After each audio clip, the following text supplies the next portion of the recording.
All right, welcome back to another episode of Beer, Bacon, and Bros. We are back, possibly our final pick'em for the year, actually, for college football. So we got some major bowl games coming up. Wanted to make sure we get some highlights, let y'all know what our picks are in case you're in that betting world and looking for a little New Year's entertainment. We're going to start... Go against us. Yeah, go against us. Don't listen to us. Yeah, it's probably more than likely you're going to make money if you go against us. But we got 14 games on the slate. This is going to cover everything from the major bowl games, the semifinals, the whole nine. Our first one of the week is going to be number 20 Houston versus Auburn in the Ticket Smarter Birmingham Bowl on Tuesday the 28th. Ticket Smarter? Yeah, Ticket Smarter is the sponsor for the Birmingham Bowl now. Okay. So I've seen Ticket Smarter because online they done their algorithm right where it pops up right above Ticketmaster, and the Ticket Smarter and Ticketmaster kind of looks at a quick glance very similar. Yeah, and I've accidentally clicked on their website a few times. Yeah, they have to pay more money to be above Ticketmaster, so that's probably a pretty good penny to be above Ticketmaster. Yeah. But Auburn is actually the 2.5-point favorite in this game.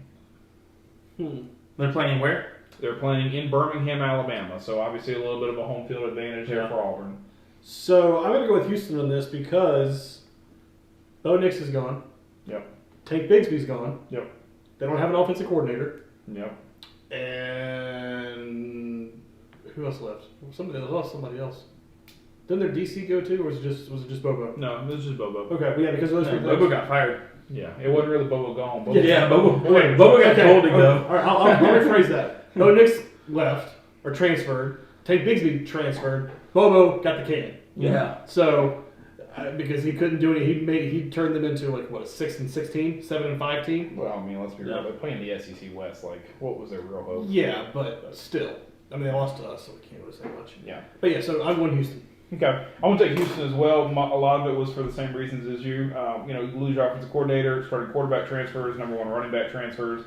I think their backup running back also transferred. I think TJ Finley is obviously a really capable quarterback, and obviously Auburn gets the home field advantage being in Birmingham, Alabama. But Houston's had a really good game. I think their fans are going to want to travel. They're going to want to come to this bowl game. They're going to want It's to a big game for them to go up against an SEC West opponent. Yeah, and I think it's a game where they just kind of sneakily get a little win on a noon game on a Tuesday. Yeah, I'm going to go with Houston on this one as well. Auburn. Yep, put money on Auburn. Yeah, Auburn's lost quite a bit unless Auburn's OC in the waiting is a phenomenal OC that we just don't know about yet. Yeah. It's going to be. I think it's just going to be hard to beat Houston here. Like you said, Houston does have a good following. So they have a good team too. Yeah, and they've got a great team. So it's not like them being in Alabama is just going to be where 75% Auburn fans. I think Houston's still going to fill the stands. It's not that far. Yeah, I think they'll travel well. I mean, this is they've had a good season. And it's also one of those weird things where Houston players have more to play for, I think, than Auburn players. If you're a star player on any SEC team, you have the draft to look forward to. With Houston, you got a few players that could potentially go pro, but you're not going to have as many opt-outs or I'm not going to give 100% because I don't want to get hurt kind of guys. Yeah, absolutely. Second game on the slate is the same day. It's UCLA and NC State at 8 o'clock on Fox. This is actually the San Diego County Credit Union Holiday Bowl over in Petco Park in San Diego, California. Baseball field. Currently, NC State is a 1-point favorite. NC State? Yeah, it's a 1-point favorite. It's a 1-point favorite against UCLA. Yeah, I can see this being a coin flip. It depends on which NC State team shows up and which UCLA defense shows up. Yeah, this very easy could just be a pick 'em. I think this could be a coin flip. I personally think I'm going to go with NC State. I think they have a more well-rounded team. They have a great offense. Their defense is pretty stout. UCLA had a great season. I mean, they did pull off some upsets throughout the year, but I think I'm going to go with the Pack on this. Okay. I've had a hard time deciding this. I mean, NC State was one of my fantasy teams for this year. I think one of the things that UCLA was one of our sleepers. Yeah, UCLA was a big sleeper, and I tell you, he made a great point, and I've talked about it all year long. UCLA has that really kind of risky defense. They like to jump routes. They like to live and die by the sword. Have hard hits, try and force turnovers, and They could be beat deep pretty easily. NC State's really not one of those offenses that takes a whole lot of deep shots. They're very methodical with their offense. They have the ability to do it, though. Yeah, and they play great defense. I think the one thing NC State really hasn't faced this year, maybe Sam Howell did it, but they haven't faced a really strong running quarterback. Mm-hmm. And so, and I'll give credit. Malik Cunningham at Louisville. I was going to say that Louisville. Yeah, but I actually think Dorian Thompson-Robinson and UCLA, and now that the Chad Kelly. Whew, that was a blast. He's been gone for a while, bro. The Chip Kelly rumors have kind of stopped with Oregon kind of getting going back to Oregon. Yeah, I think UCLA is focused, so I'm gonna take UCLA. Okay. Yeah, like you said, they'll live or die by defense and stuff like that. I think UCLA is gonna pull this one out. I mean, they're not far from home either, which is a big difference than Houston going to Alabama, as we just mentioned. Like North Carolina State on the East Coast versus UCLA on the West Coast. That's about as far as you can get, unless you're going to Hawaii. So I think that's going to play a big advantage. UCLA has also just been one of those sneaky teams, like hanging in there with Oregon just a couple weeks ago. I'm going to go to UCLA on this one. Yeah. Okay. Give me the Bruins. I like it. Well, I know y'all are going to love this. The not so lovable hometown team, sitting at number 19 in the country now, going on the road. They're at the Cheez-It Bowl, which is in Camping World Stadium in Orlando, Florida. And this is a 5:45 game on Wednesday the 29th. So a little bit of an odd time. But you got number 19 Clemson and Iowa State, who is 7-5. And Clemson opens as is currently a 1-point favorite. All right, can I start down here? Yeah, you can start. Okay. So Clemson obviously has lost Brent Venables, their great savior of defensive coordinator they've had for 8 years, 9 years, 10 years now. Okay, 10 or 11. Or as we like to call them as Carolina fans, burnt vegetables. Burnt Vegetables is gone. He's taking an Oklahoma head coaching job. You got Tony Elliott left to go to Virginia as the head coach, and I mean it's just losing two coordinators is pretty significant for Clemson. And he promoted from within too. He didn't go out and get like big name people. He promoted from within. Yeah, you got Babyface Nelson, the defensive coordinator right now. Yeah, and then what is it? Is it him that everybody's saying is the next? They're trying to sell him up. Is it the defensive coordinator? They hired both the OC and the DC from within. Yeah, it's just, I actually like their OC, the former quarterback of Clemson. It's a lot to try to fill that in going into the whole week. Iowa State hasn't really lost anybody, and they've been one of those teams throughout the year that is just kind of they've hung in there with everybody they played with. I feel like right. It seemed like you were kind of flinched on the they haven't really lost anybody. Well, Bryce Hall, who is their big running back, he scored 25. He scored a touchdown in 25 straight games and set the NCAA record. He is sitting out. He announced yesterday actually he's sitting out for this game. So Iowa State will have to go to a backup running back. What about the quarterback? Brock Purdy is playing. Brock Purdy needs it for his NFL draft. So, but Hall, a 1,400-yard guy and 20 touchdowns on the ground. So that is a loss for Iowa State, but. Obviously not anywhere near losing your coordinators, losing your backup quarterback, 3 of your top 4 receivers. Yeah. Clemson's had many people enter the transfer portal, but they'll have to sit out. Yeah, and not to mention, I'm just not as a Carolina fan. I'm genuinely saying this as like an unbiased opinion. I think we could all agree that DJ has not been the best quarterback for Clemson. Now he's lost. He's not been the savior that they said he was going to be. No, he's not been as great as he. I'm going to have to go with Iowa State on this one. I think there's just too much going against Clemson to get this win in this bowl game. Yeah. I mean, it'll be a close game. I think the 1-point line is pretty accurate. Oh, yeah, definitely. It's going to be a field goal that decides this game. Because even the games where Clemson's still going to score. I mean, they still have the talent. I mean, Will Shipley's still good. Their other running back's a good running back. I mean, so they're still going to put up some points and score. Yeah, I mean, Iowa State's been in a lot of close games. I mean, if you look at the numbers, right? Iowa State's putting up 32 a game and giving up 20. Clemson's putting up 26 and giving up 15, right? So Clemson's defense has been a lot better. Probably going to be the best defense Iowa State's faced all year. Iowa State, even the games that they've lost, they're 7-5, and 3 of the games that they've lost have been within, a touchdown or less. You got Oklahoma, Texas Tech, and West Virginia. all close games that they could have pulled away. And they're projected to win the Big 12 this year. I mean, Iowa State was up there, yeah. I mean, just like I mentioned, I think the thing that I'm going to go with for Iowa State, I'm going to pick Iowa State, and I think the big thing for me is that Brock Purdy needs this game, right? Matt Campbell wants to get some NFL jobs, or he wants to get a high-end job somewhere else.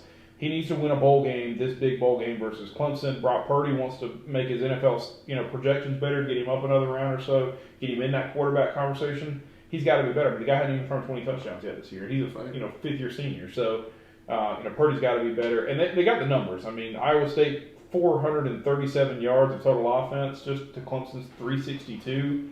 And then defensively, Iowa State's right there with them, 310 to 308. But Iowa State, giving up less than 188 yards passing a game, which is crazy in the Big 12. Yeah. I mean, crazy in the Big 12. Because the Big 12 is notorious for, all offense, no defense. Spread them out. So, yep. Yeah. So, I mean, that's a testament to their defense. that number's not as large as it should be. Yeah. Exactly. So I think I'm going to have to agree with Alex on this. I think Iowa State pulls this out in a close game because of all of what Clemson has lost between the two coordinators. As you stated, the three of their top four wide receivers are gone. Yep. Not to mention a lot of their depth on defense is left.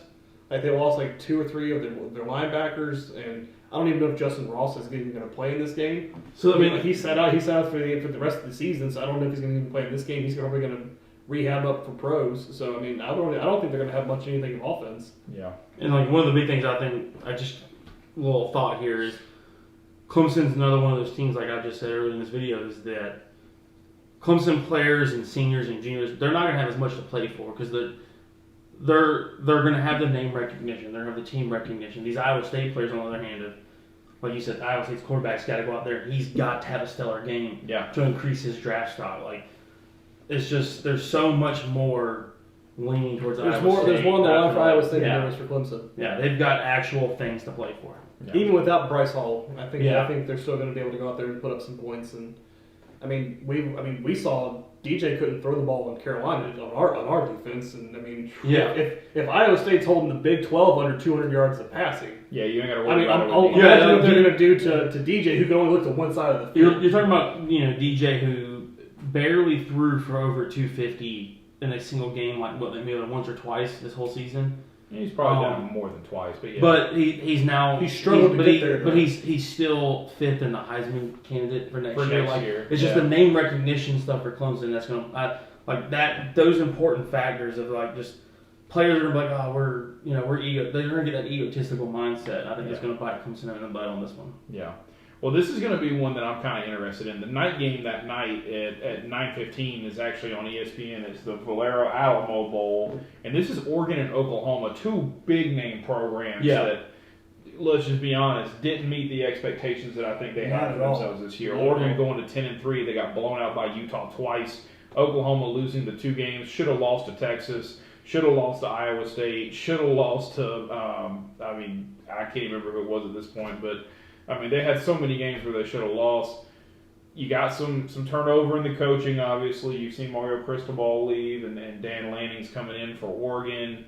Lincoln Riley's left Oklahoma, and now they got Brent Venables, who's not going to coach the game, but a lot of turnover going on there. So, who you got, Ducks or Sooners? This is kind of hard because Oregon's not going to have their top D lineman. Thibodeau's not going to play, correct? Yep, he's sitting out. Thibodeau's not going to play. Oklahoma has a lot of talent on the offensive side of the ball that will play because they're young. Ooh. I'll go ahead and say it. Give me Sooners. Okay, I was about to say. Oh, well. Yeah. Give me this one. Give me the Sooners. Oregon, man. Oregon hasn't lost that much talent. The big thing about Oklahoma is I've said it in multiple videos here, and Chris can attest to it because me and him have kind of been saying the same thing, is Oklahoma for the longest time was the worst undefeated team we watched. We said it all year. They were winning games. They were winning games by 1 possession that they were favored by 3 touchdowns or more. Hell, Kansas was up on them 17-3 in the first half. Kansas was up on them to the point that Kansas opened up the stadium to the public at halftime, put on the radio, said, "Hey, if you want to come, it's free admission now." Just general public, please come to the game. Yeah. Oklahoma just did not perform to expectations, and Lincoln Riley, being the offensive guru he kind of is, saved them. He could outscore his lousy defense. And Oregon, on the other hand, just didn't have those kind of issues. They didn't live up to expectations, but it wasn't the fact that the defense was just garbage. It's just, I don't know. I think Oregon's more well put together, and they're going to pull this one out. I think I'm going to take Oregon. Ooh. I'm going to go Oklahoma, and I think the reason I say that is the same reason that you just kind of hit on. We talked about how bad an undefeated team Oklahoma was. They just found a way to win ball games, whether we liked it or not, whether they deserved it or not. I mean, they were a 47-point favorite against Kansas, and they beat Kansas by 12. I mean, losing at halftime too, and losing at halftime. So, I mean, I think at the end of the day, Oregon. I owned Oregon in our fantasy league, and when I watched Oregon football games, were just not good on offense, and they found a way to kind of have some big plays or kind of string together one drive here in the middle of the third quarter to go get a touchdown. They weren't consistent in any way, shape, or form. So I don't like either one of the teams. We've talked about the turnover and coachings and stuff, but I mean, for me, I'm just gonna stick with what I've seen from Oklahoma all year, and they're just gonna win a close game. So they're gonna find another way to pull it out. They're just gonna find another way to pull it out. They're a 4.5 point favorite. Wouldn't be surprised. They're a 4.5 point favorite, and so I'll just go with them. They'll find a way to pull it out. So. The big one is the next one. Jeez. So it's the big one for us. It's the big one for us. At 11:30 a.m. on Thursday the 30th, we will have the Gamecocks and the Tar Heels, UNC versus USC, the Battle of the Carolinas. Yep. It's in the Central Stadium in Charlotte.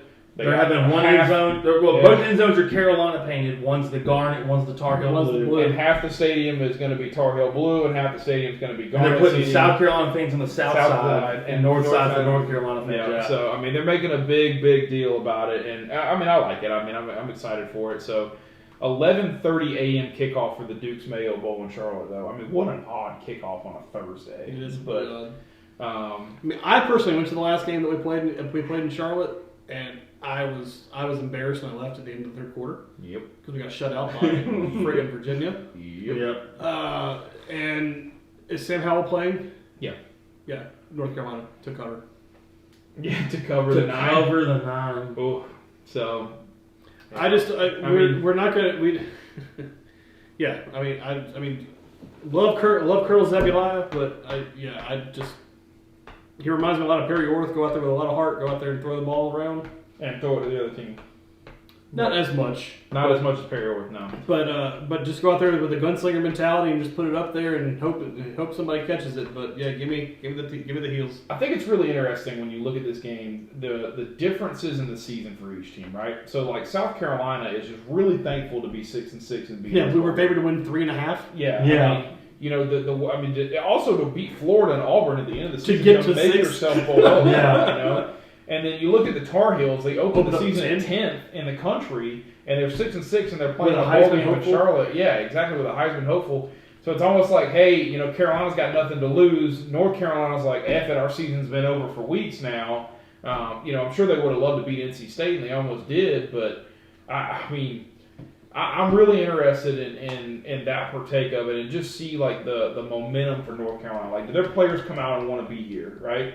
And I think our guys are excited, right? Like they're in this. Beamer's got them excited, ready. For Carolina, this was like the best outcome they could imagine for South Carolina, the real Carolina. Well, let's just say north or south. I mean, we can pronunciate them whether you. Really I can break out some history on you and prove why South Carolina is the real Carolina, but yeah. Anyway, South Carolina, the players are just ecstatic because this was the best case scenario. Like when we beat Auburn to get that, and they wore the bowl-bound shirts in the locker room, like they were so ecstatic. Well, and they gave Beamer the Gatorade bath. And and you got North Carolina, Chris said, who was 10th overall in the nation starting out, and then had a Heisman hopeful in the backfield at quarterback. Like, it's just gone nothing but downhill for them. Yeah, this has been a bad season. I mean, for North Carolina, no way you split it. If you're a UNC fan in football, you know that this has been a bad season. Yeah. For you, right? So I'm going to stick with North Carolina as well, and I'm only going to do it because of the quarterback play as well. And I think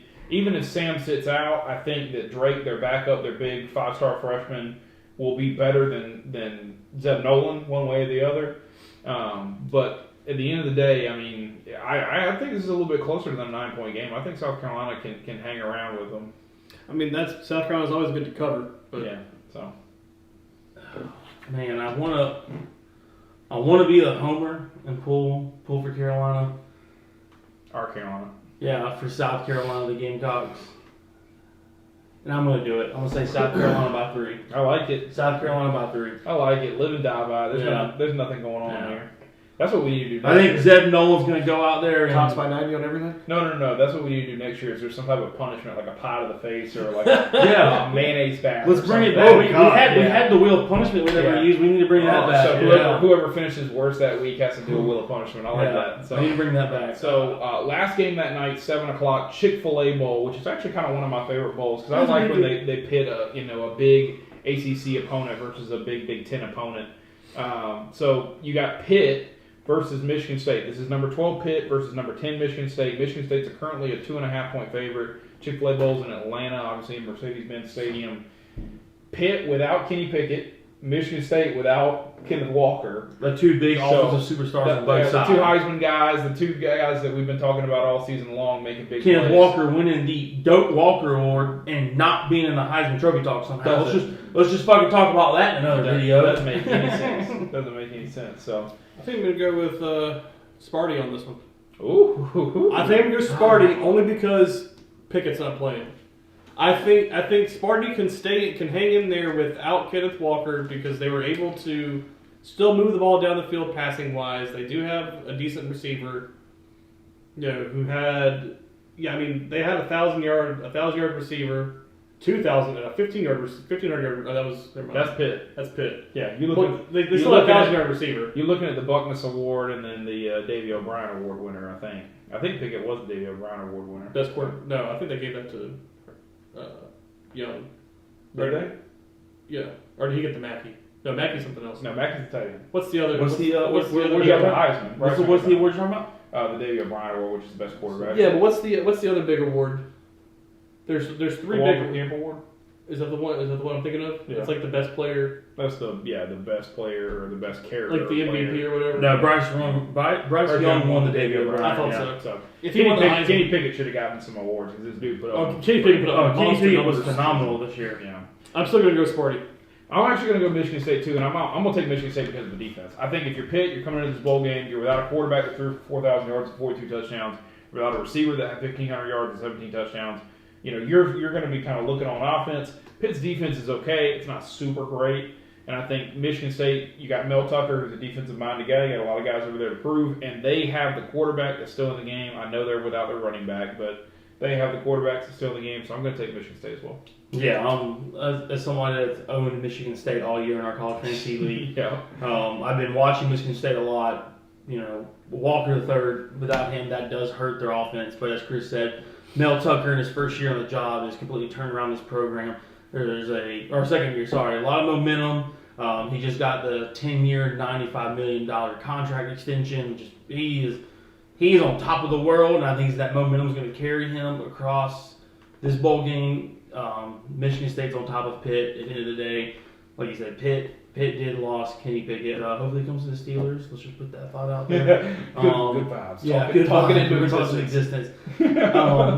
Unlike Michigan State playing without their running back, I do think Pickett is the bigger loss on the two offenses. I'll agree with you on that. And Michigan State, like you said, Mel Tucker is a great coach, but he's also the defensive-minded coach, and he didn't really lose too much on defense. So he's not going to have that big of a loss to deal with. So Michigan State on top. Okay. Next game is actually on New Year's Eve. I just picked this one because it was kind of the best game that was on New Year's Eve. It wasn't like a New Year's Six bowl. So, but the Tax Slayer Gator Bowl, which is a good bowl, always putting that SEC team in there. We got Texas A&M, who's 25th in the country, kind of your guys over there, facing number 17 Wake, who's obviously had a really good season at 10-3 this year. I mean, they are obviously a big surprise in the ACC. This is in Jacksonville, Florida. And right now, A&M is currently a 3-point favorite. Gig 'em. Give me the Aggies. Yeah. I mean, even though they did lose Calzada, I mean, they have a really good defense.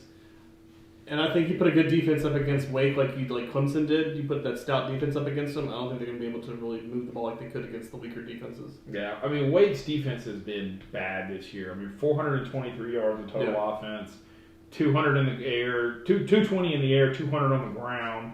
I think Spiller can have a huge day for A&M. I know they're losing Calzada, but I think really you don't have to do a whole lot. And if Texas A&M can contain the pocket and really get pressure in on Wake, I mean, I like Sam Hartman. He's a South Carolina guy, so I like him. But at the same time, he cracks under pressure. He does, and he's got 14 interceptions this season for a reason. So I'm going to take A&M as well. Yeah, Wake Forest does have an exciting offense to watch. The defense, though, is where they struggle. They're allowing just too many yards against the A&M offense, who's been successful moving the ball. I mean, they upset Alabama. Yeah. They've been playing a great Arkansas team. They played Alabama and beat Alabama. I just think A&M's had more of a contested journey, and they know how to handle these big-time games. And I'm going to go with A&M on this one. Okay.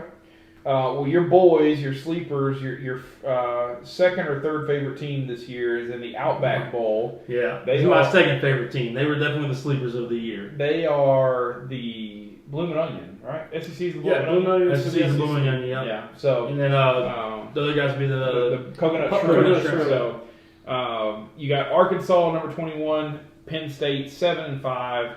Somehow Penn State is the 1-point favorite in this game. I just don't see it. Penn State had a great first half of the season, phenomenal, and they're almost for like 3. Yeah, and then it just fell off. They lost their first game, then they got to Ohio State, they got to Michigan State.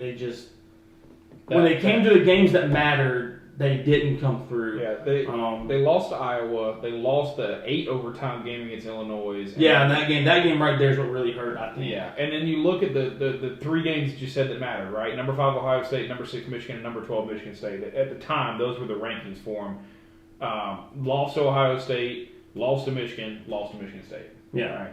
So their big 3. That's their big 3 rivalry games, or at least regional rivalry games. Yeah, and I mean those are the 4 best teams in the Big Ten. I mean, well, Wisconsin, you can make an argument, but I mean, Ohio State, Michigan, and Michigan State were the 3 best teams in the Big Ten. Yeah. Those were the challenges for Penn State. They couldn't beat the good teams. I don't think they can beat Arkansas. I mean, Arkansas lost to Alabama by a touchdown. Yeah, call me crazy. I like Arkansas by 10 or more in this game.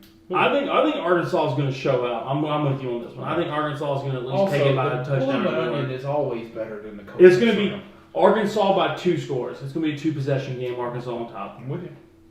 Yeah, I'll take the Razorbacks. Okay, all right. Mainly because I want the Bloomin' Onion. Exactly. I don't. Who cares about the coconut shrimp? They're nasty. Exactly. Noon on ESPN on New Year's Day. The 1 o'clock game on ESPN. This is probably the game that I'll say I think I'm looking forward to the most on New Year's Day. This is the game that I'm intrigued by the most. A true test for Notre Dame. Yeah, PlayStation Fiesta Bowl. You have number 5 Notre Dame, who's 11-1. You have number 9 Oklahoma State, who's 11-2. The Fiesta Bowl is obviously in Glendale, Arizona, and right now Notre Dame is the 2-point favorite. Notre Dame just lost their head coach in, is it Chip Kelly? Chip Kelly. I always get Chip Kelly and Brian Kelly confused. No, they lost Brian Kelly. They lost Brian Kelly, yeah, sorry. Yeah, so okay. We all just said I get lost Brian Kelly. They lost Brian Kelly. I fucking said when I said Chip. Yeah, you just said You were just so confident on that, but they just lost Brian Kelly going down to Miami to be LSU. LSU, sorry, yeah. LSU. We really need to get our shit together. We do need to get us together on this one. No one really cares about Notre Dame because they're always overrated every year anyways. Yeah. I don't think that it helps Notre Dame at all. I think their interim coaches and stuff like that, and the restructuring is going to bite them in the butt. But I do have faith in their new head coach. I mean, it was what, like Marcus Freeman. It was like 3-4 days later they hired him.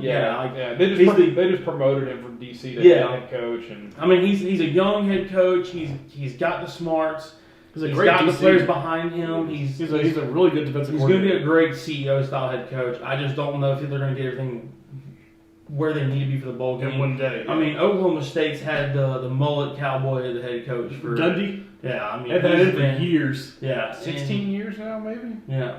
Yeah, don't come at the players. Come at me. Yeah, I'm a man. Yeah, I think Oklahoma State's going to pull this one out, and I'm gonna say it's less than 3. I think we're going to have a potential overtime thriller or a last-second field goal as time expires. Yeah, This is going to be another Florida State game to open up the year. Oh man, that Florida State Notre Dame game was great. That was a great game. Yeah. Notre Dame the exchanging of field goals. Yeah, yeah. Notre Dame's safety Hamilton is sitting out. Oh, he's a top 10 pick. Oh, absolutely. And I can't blame him. So I think that's a big thing to take off the top of your defense. Oklahoma State, not a especially for Oklahoma State, who throws the ball a lot. Yeah, well, I mean, they actually are throwing the ball less this year than they've thrown in a long time. They've used Sanders, they've used the transfer running back to really balance their offense. They're 220 in the air, 181 on the ground, which is good for them. I think their defense has played really, really well in the Big 12. We talk about defenses in the Big 12 for this year and how they play versus a lot of these high-powered offenses.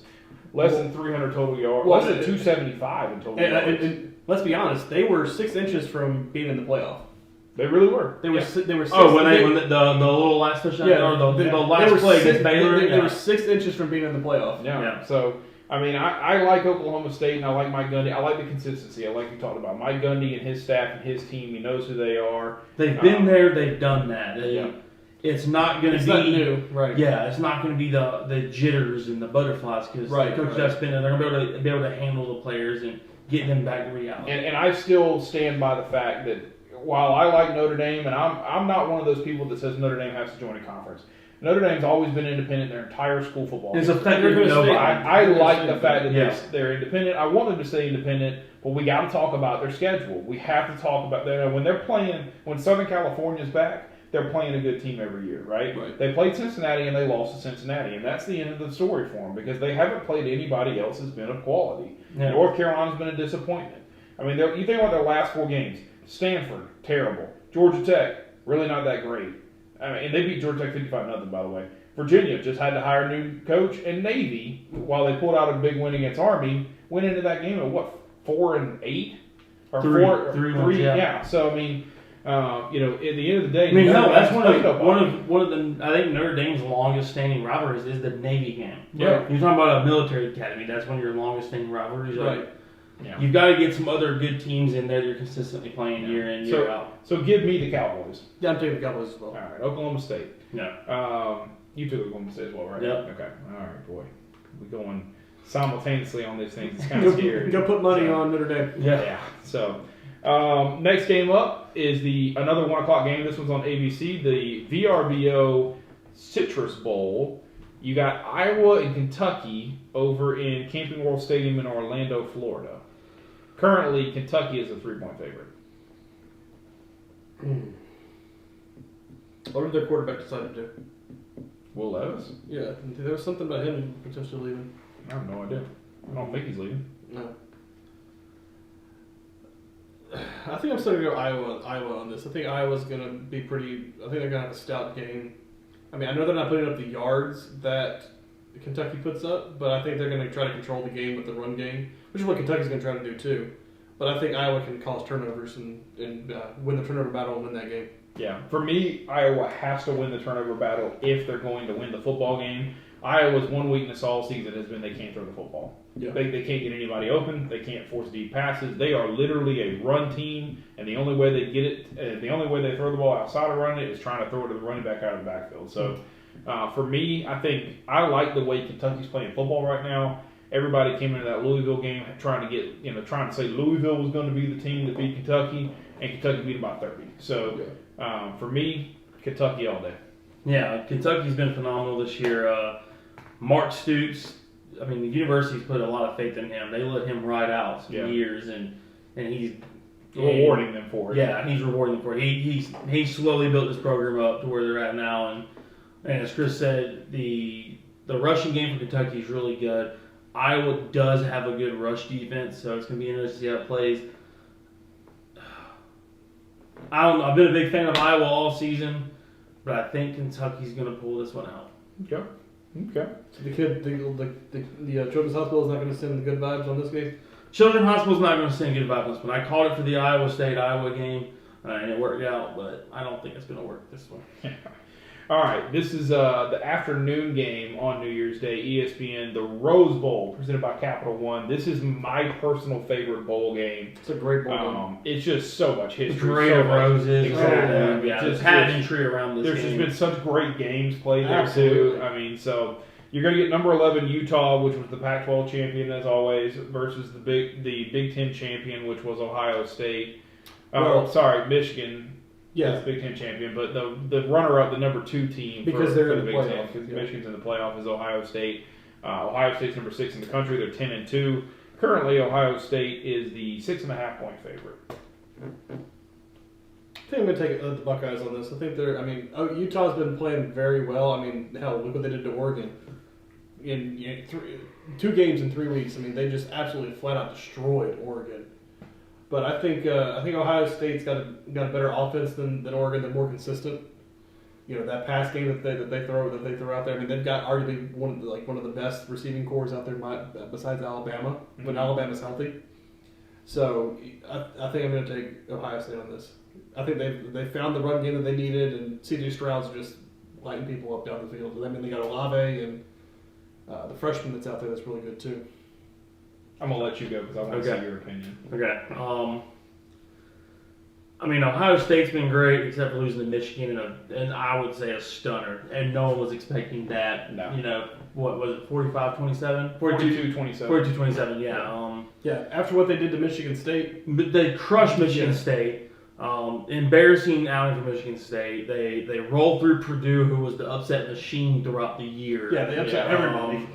I mean, Ohio State was rolling until they hit Michigan, and I think that's going to play a part, and Ohio State's going to be pissed off in a sense. And they've got players coming to this game that are not sitting out. They've got coaches coming back. There's nothing really changed with Ohio State. You know, it's the same team, and I just don't know if Utah's going to be able to hang with them, and I'm going to go Ohio State on this one. Okay. I'm with both of you, and I'm going to call it crazy, and I'll put it on the table. I think Ohio State beats Utah by 3 touchdowns. Wow. By 21 points by more? Yeah. I mean, Okay. this is going to be, in my opinion, this is going to be an absolute blowout. Ohio State is going to be coming off pissed. They played really good football. They played really good teams. I mean, and they played Oregon. They played a totally different Oregon team, September 4th in Ohio State. And Ohio State was a completely different team then. Yeah. And so I know people are comparing this and they're going, Utah just beat Oregon twice and they blew them out both times, right?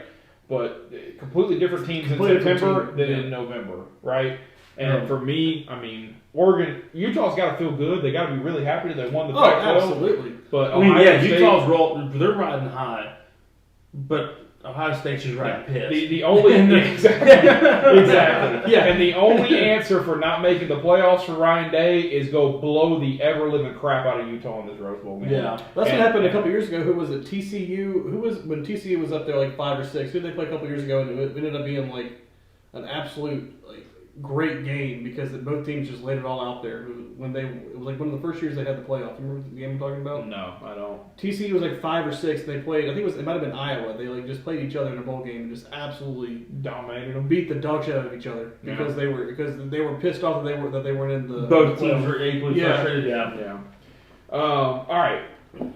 3 games left. The final game that night is the Sugar Bowl. It's the All-State Sugar Bowl, 8:45 ESPN. Yeah. And obviously in New Orleans. It's not Mercedes-Benz Stadium anymore. It's Caesars Superdome. So Is the stadium's name changed? Yes. Yeah, okay. Changed. So I was like, I'd be surprised it's an Italian bowl game. I'd be surprised they changed it out of the Atlanta. New Orleans. New Orleans. It's still New Orleans. Number 7 Baylor against number 8 Ole Miss. Right now, Ole Miss is a 1-point favorite. I think Baylor's defense keeps them in the game, and I think Baylor's defense wins them the game. I'm with you, actually. I'm going to take Baylor in this one. Matt Corral sitting out is a big thing. So, for me, if Ole Miss is without their quarterback, I just don't know that they have another answer. I think Ole Miss has played good this year, but they've kind of stumbled late, and especially if they have Corral. I mean, They don't have much of anything. If you're without Matt Corral, I think I like Lane Kiffin, but I've still got this odd feeling that Lane Kiffin is going somewhere. You know, this is not it. Well, he hasn't recruited. He really hasn't. He's got the worst recruiting class in the SEC this year. So I like Baylor. I love Dave Aranda. I think he's worse than Vandy. Yeah, he's worse than Vandy. So I love Dave Aranda. I've said for a long time that Dave Aranda was the best hire for Baylor. Right, get a defensive guy in here, let him change the landscape of how the Big 12 is going to go. And Baylor's defense is doing it right now, so I'm going to take Baylor. Yeah, I was not aware that Ole Miss had the worst recruiting class in the SEC. I didn't know that either. Well, we'll get into that later. Yeah, that kind of that's kind of surprising because Lane Kiffin's. I mean, he's got an Ole Miss team put in the top 10, and you can't recruit to that level. That's kind of shocking. Ole Miss has had a few stumbles throughout the years. I mean, they pulled out the Arkansas win by, I think it was because Arkansas went for two and lost the two. Yep. I mean, Ole Miss had a lot of close games, and I kind of want to agree. I'm going to fully agree with this one, with Keith on this one. Baylor's defense is really good, and they're going to be the ones that keep the Bears on top in this game. I'm going to go Baylor takes this one. All right. Well, we're going to move into the semifinal games. We're going to save the championship for actual week ahead of the championship. So, First semifinal game on New Year's Eve is at 3:30. It's Cincinnati, and it is Alabama. I don't know if y'all look, so I'm going to try and hide this. Can you want to take a guess on where this line is right now? I'm going to say Bama's there by 14. Alabama by 16. Yeah, Bama is favored by 13.5. So, you know, it's Bama. I think it's true. What it is. I think it's a little bit of people don't really want to respect Cincinnati because Cincinnati hasn't had some sort of extreme test throughout the season. Well, I think I guess Notre Dame doesn't count anymore. Well, I mean, we kind of talked about Notre Dame a little bit earlier, but I mean that's one game. Alabama, on the other hand, who's gone through multiple throughout the year. I mean, it's also Nick Saban. You're talking about like one of the I'm not one of. He is the greatest college football coach of all time. Yeah, you're going against.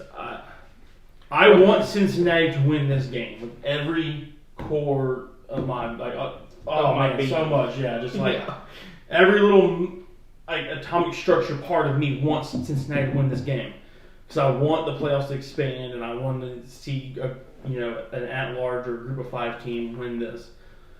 But I just think they've righted the ship and they're too good right now.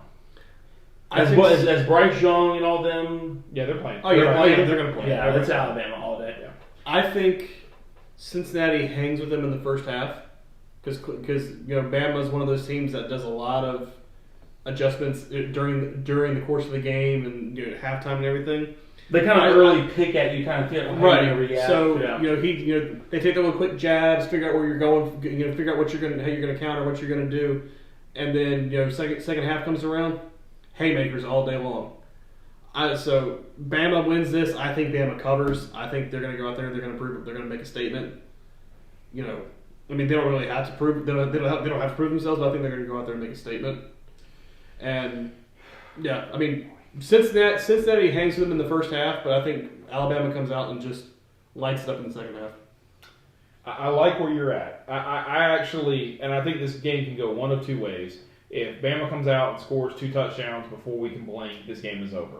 If Cincinnati can hang in at halftime, if they can get into the third quarter, like let's say they're down a field goal at halftime, they come out in the third quarter and they score in their opening drive, right? They get the ball at half, they score. You talking about Bama or Cincy? Cincy. Okay. I think it's going to shock some people that Cincy can hang in this ball game. And I think the big matchup is always going to be Gardner, their number 1 corner, who is a first-round draft pick for Cincinnati, is going to be on Williams. I think you're going to see man coverage all day, and you're going to see him against Williams. So for Bama, it's going to have to be Billingsley. It's going to have to be Minchie. They're going to be able, are they going to be able to step up and Bryce Young can get the ball to anybody. They got a stout running back too.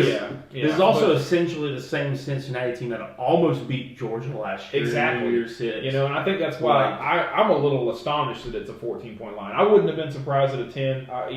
Even a 12. 9 to 12. Yes. Maybe. I don't think Cincinnati's getting the respect they deserve. Yeah. I mean, I think people are going to be surprised by Cincinnati. I mean, I think this line could have been a whole lot bigger. So I mean, I think they're getting a little bit of respect because I think this line could have opened up at like that 19 to 20 point range. It would have surprised me if Vegas had done it, but I mean. So I mean, I think Cincinnati is getting a little bit of respect. They're probably not getting what they deserve. But I mean, I don't think Cincinnati's going to win this game. I don't think Cincinnati's going to win this game either. I'm going to take Bama personally, but I'm not saying it's not out of the realm of possibility that Cincinnati does beat Alabama. Oh, I mean, anybody can beat anybody on any given day. I mean, there's always possibility. Cincinnati's going to have a lot more adrenaline going to this game than Alabama will. I think Bama absorbed the negativity that the media, like Nick Saban always calls it rat poisoning. I think Bama. He said that rat poisoning is good. I think he welcomed the rat poisoning when it was the Georgia game. He was like, "All right, hey, they don't believe in y'all, right?" Yeah. But now when they're kind of coming out as a huge, especially after losing to A&M already, are they gonna show up like they did against Auburn, right? Because the Auburn was when Bama was supposed to beat somebody by 24 points, and guess what? It took it to overtime, right? 4 overtimes. So. For me, I would pump the brakes a little bit on thinking Bama's going to blow out Cincy. I think Cincy's got a real chance. But and I mean, they're playing in AT&T Stadium and down in Dallas, so I mean, it's going to be. I think that's a fairly equal, neutral site for them. But Bama travels so well. So I mean, Bama does travel really well. I think if you're Cincy, you're in the playoffs. 2 years ago, Cincy's dropping life savings. 2 years in a row, 2 years in a row of a great Cincinnati football team. Now you're in the playoffs. And it gets them out of the frozen tundra up there right now down in Dallas. Exactly. So, Capital One Orange Bowl, number 3 Georgia, number 2 Michigan. This is where College Game Day should be on New Year's Eve. So. Georgia, a 7.5 point favorite. That's a little higher than I probably honestly thought this was going to be. I thought this would be a little closer. I'll go ahead and start on this one. Georgia obviously getting upset in the SEC championship. Georgia was my fantasy team, number 1 team throughout the year. You rode them to the championship. I played them every week. Yep. As you should. I should. Yeah. Yep.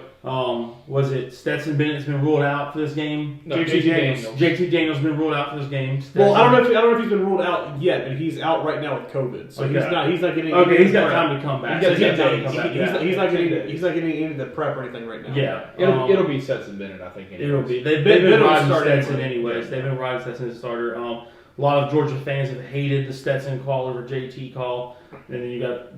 Guys on the other side of the aisle, Stetson. Well, it's just like Jacob Fromm over Matt Easton, or what? Jason, what was his name? The kid that went back to Washington.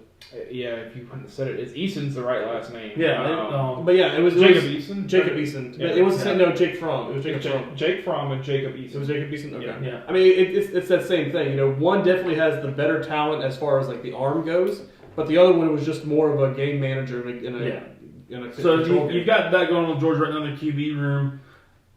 The loss to Alabama does hurt. Michigan's riding high. I'm going to take Michigan in this one. Woo-hoo. I'm going to take Michigan to upset. This is the first time they've been this far in the in bowl game for a long time. It's the last time Michigan beat Ohio State, 4K television hadn't been invented yet. Yeah, I know. So this is the pinnacle for them in a very long time, and I think that's going to carry them through this game. Michigan on top of Georgia. Did you take Georgia or Michigan? I haven't made my decision yet. But what I was going to say is I 100% agree with Alex, which is scary to say on this, but I think Michigan has done so much this year when nobody gave them the thought, like the time of day, to go out there and beat Ohio State at home. I mean, I guess it was at home, but to beat Ohio State when Captain Khaki Pants hasn't done it in his entire career. I know. Yeah. And hard, bro. And to lose a heartbreaker to Michigan State when they should. I mean, they could easily be 13-0 right now. So, and I think Michigan's riding high. They got a stellar offense right now.